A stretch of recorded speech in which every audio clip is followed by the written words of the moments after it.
Hola, buenas tardes. El tema de la comunicación que vengo a presentar investiga el conjunto de 127 torres miradores de la ciudad de Cádiz como un ejemplo de vivienda productiva que se desarrolló en los siglos XVII y XVIII en esta ciudad.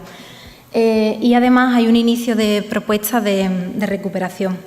Esta investigación comenzó hace 3 años, fue el tema de mi trabajo fin de grado, y aunque el interés por investigar este conjunto surge de una forma muy personal, ya que las torres no han sido objeto de investigación previa, sí debo decir que tienen gran presencia en la ciudad, conforman su imagen, todavía están en la mente de los ciudadanos, en la memoria de los ciudadanos, y forman parte del espacio urbano, como podéis ver en esta imagen.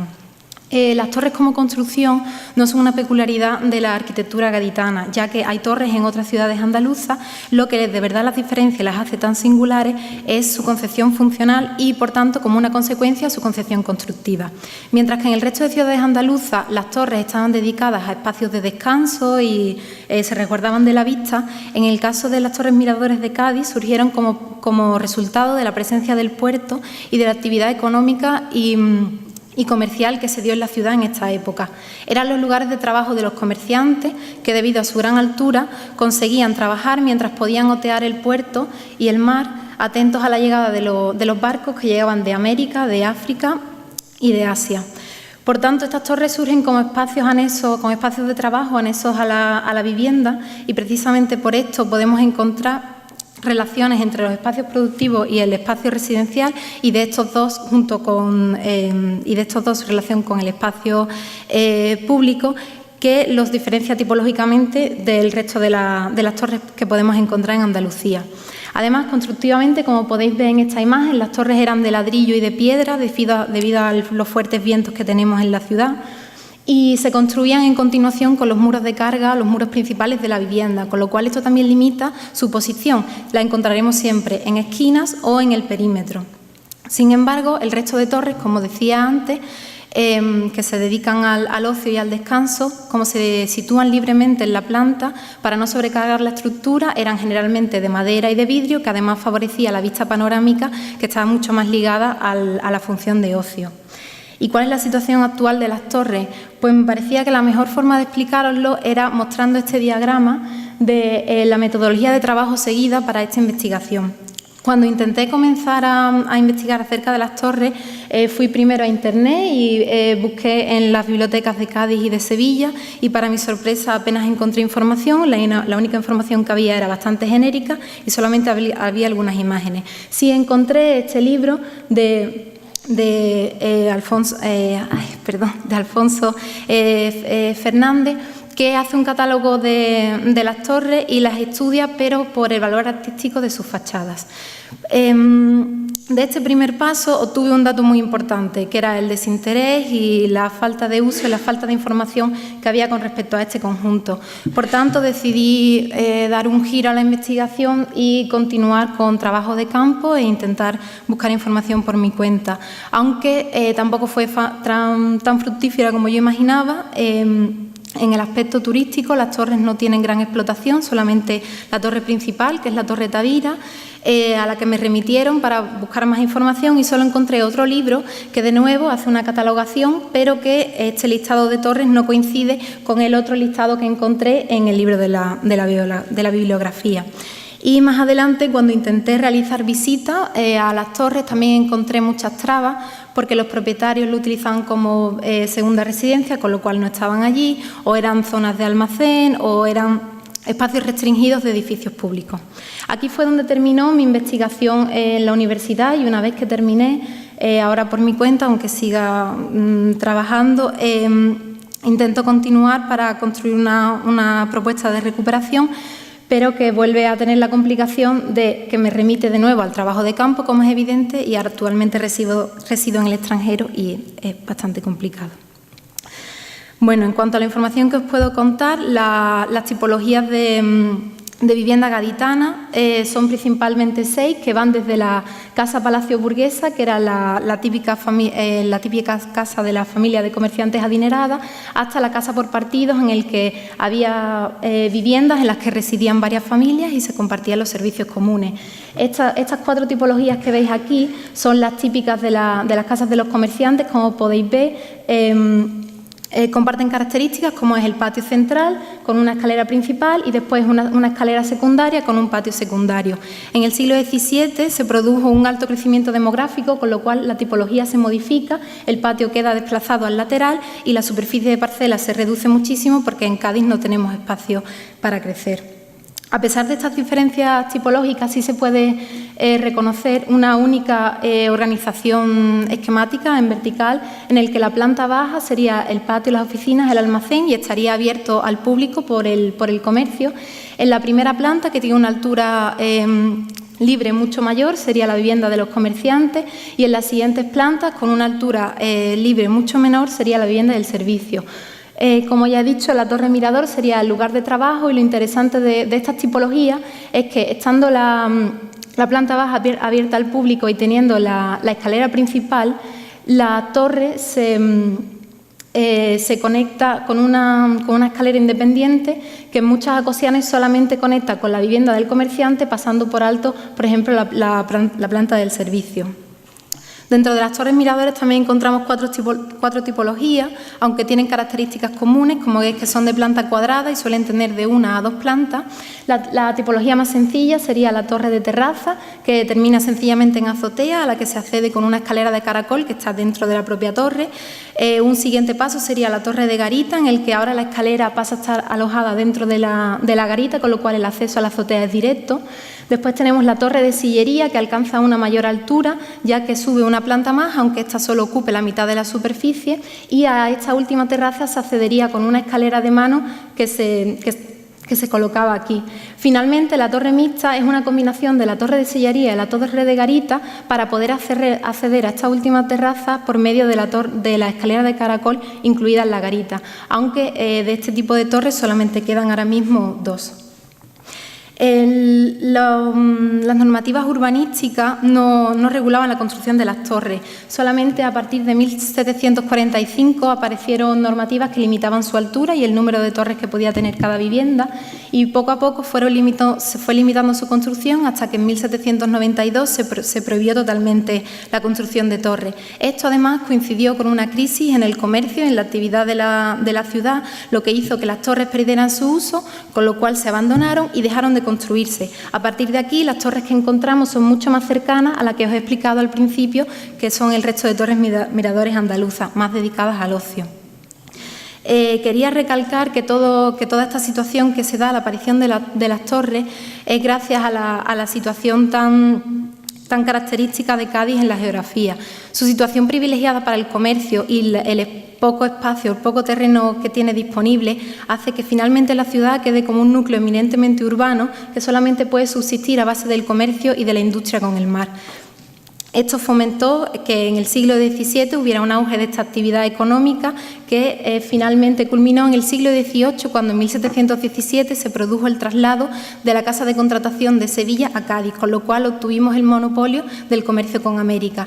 Hizo que muchos comerciantes extranjeros llegaran a la ciudad y engrosaron las líneas de la burguesía mercantil, con lo cual la ciudad se enriqueció muchísimo.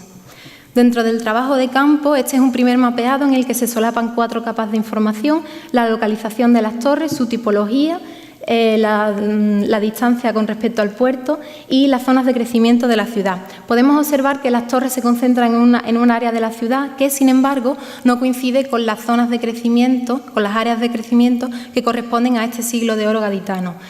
Esta aparente contradicción tampoco es tanto de extrañar cuando vemos que todas las torres se sitúan lo más próximas posibles al puerto y que, como he dicho antes, estas expansiones ya estaban bajo las regulaciones de las ordenanzas que limitaban la altura de las torres. Entonces, cabe pensar que si no hubiera existido esa limitación de altura, hubieran aparecido aquí más torres, pero de una altura mucho mayor para poder llegar con la vista al puerto. Un segundo mapeado que se hizo en el trabajo de campo fue situar las torres con respecto a la vivienda a la que pertenecían. En este plano es en el que se puede identificar claramente que se sitúan en las fachadas y en las esquinas debido a su proceso constructivo. Y este último mapeado en el que se estudia la visibilidad de las mismas desde la calle, cuál es la percepción de las torres desde la vía urbana. Se han resaltado en negro aquellas torres que son visibles y con manchas grises aquellas áreas desde las que es posible vislumbrarlas, y en gris han quedado en un segundo plano aquellas torres que son imposibles de encontrar. Este mapeado fue muy interesante de realizar porque desde la visión abstracta del plano había muchas torres que yo esperaba encontrar fácilmente cuando iba por la calle y resultó imposible, bien porque las edificaciones colindantes eran mucho más altas o porque la torre tenía un mínimo retranqueo que ya hacía imposible su percepción desde la calle, porque estamos hablando de calles muy estrechas.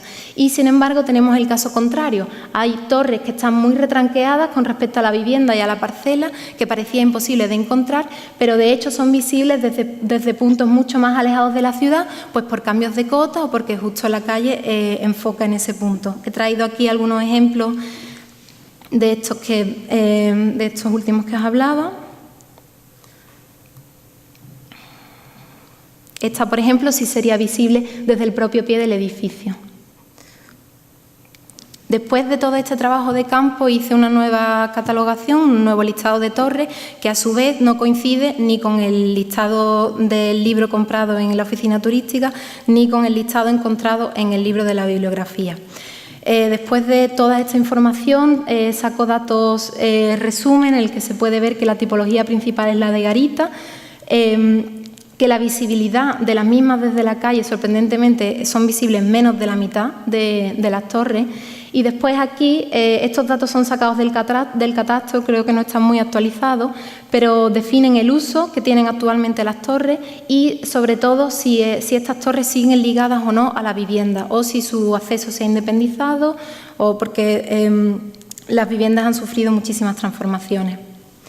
Aquí ya rápidamente paso por algunos ejemplos de casos de estudio en el que he intentado corroborar los datos que os he mostrado antes. Por ejemplo, en esta vivienda de aquí, la escalera principal recorre todo el edificio, mientras que en la parte posterior la escalera que conecta con la torre solamente aparece a partir de la vivienda del comerciante, de forma que no puede accederse ni desde la planta baja ni desde la planta de servicio.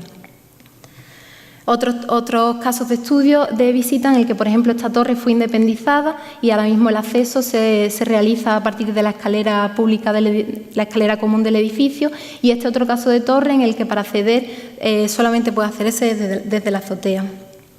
Este caso en el que ni siquiera conseguí descubrir por dónde se accede a la torre, con lo cual lo más probable es que esté conectada con la vivienda del piso inferior. Y este último caso en el que la comunidad ha realizado diferentes cesiones del espacio para que la escalera, la escalera de la comunidad llegaba hasta el acceso a la azotea, desde la cual se podía volver a acceder a la torre. Este acceso se cortó y se independizó y se conectó con la vivienda inferior. Ya para terminar, la propuesta de recuperación que está en proceso solo ha comenzado, vuelve con el diagrama de la metodología de trabajo en primer lugar, y todavía en camino están los estudios de las referencias, que es algo muy importante. Después, para continuar, el estudio de la perspectiva sociológica para saber cuál es la situación actual en la que se va a intervenir en la ciudad de Cádiz. Aquí he recogido algunos datos, he puesto aquí los más significativos, pero la verdad es que los datos son bastante deprimentes. La población en la ciudad de Cádiz no para de bajar, además la población está muy envejecida, cada vez hay menos personas jóvenes residiendo allí, todo el mundo emigra. La cantidad de empresas ha descendido, solamente ascendió un poco al final, pero porque corresponde al sector servicios y el sector industrial, pues evidentemente con el cierre de astilleros pues quedó totalmente cerrado. Aquí hago una comparación con algunas ciudades que, aunque no son comparables por tamaño o por población, sí son comparables por la situación que se ha sufrido, en el que en un primer momento se dependía de la industria, era el principal foco económico, y cuando esta actividad económica termina, ¿qué hace la ciudad para regenerarse? ¿Cómo continúa? ¿Cómo hace para que Cádiz tenga estos datos y el resto de ciudades pues tengan estas? Entonces, el principal problema es que normalmente relacionamos que el crecimiento económico tiene que ver con el crecimiento físico, y eso no siempre tiene que ser así. De hecho, Cádiz ya no tiene más espacio para crecer. Entonces, ¿qué hay que hacer? Hay que buscar en el parque ya construido, buscar espacios que puedan recuperarse, en el que puedan volver a insertarse actividades económicas que hagan resurgir la economía. Por tanto, la propuesta lo que propone es la recuperación y la intervención en este conjunto de torres para que sean recuperadas como viviendas, taller y comercio.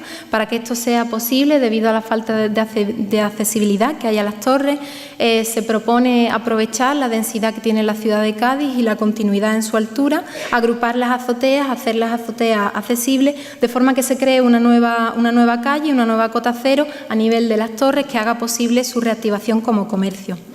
Y ahora llega una pregunta importante, que es el cómo todo esto se va a realizar. Bueno, en el tema de aprovechamiento urbanístico y demás, ahora mismo estoy un poquito perdida, es algo que tengo que seguir investigando, pero ya para terminar,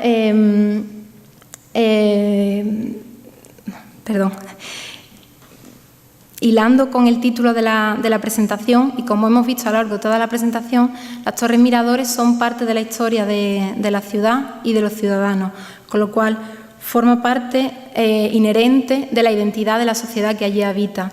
Es por eso que, a pesar de que, como hemos visto en el trabajo de campo, menos de la mitad de las torres sean visibles y la mayoría estén en desuso, casi cualquier ciudadano al que preguntéis conoce las torres, sabe por qué existieron y conoce sus tipologías, con lo cual reconocen que es un elemento de identidad, aunque ya no las miren. Es por eso que defiendo que el conjunto de torres debería ser protegido como bien de interés cultural por tener valor patrimonial como conjunto histórico y por tener valor patrimonial etnológico. Una vez protegido como bien de interés cultural, las torres deberían ser recuperadas y también deberían volver a recuperar su uso, que además bajo la última ley de 2007 del Patrimonio Histórico de Andalucía, esta nueva búsqueda de uso debería contar con la participación ciudadana y podría ser gestionado por los propietarios con subvenciones públicas, claro. De cualquier modo, entiendo que esta propuesta está todavía bastante... le queda mucho para avanzar, solo espero que la ciudad de Cádiz pueda recuperar los elementos que la hicieron florecer, que la pueden volver a hacer florecer y que fueron la base de su identidad. Muchas gracias.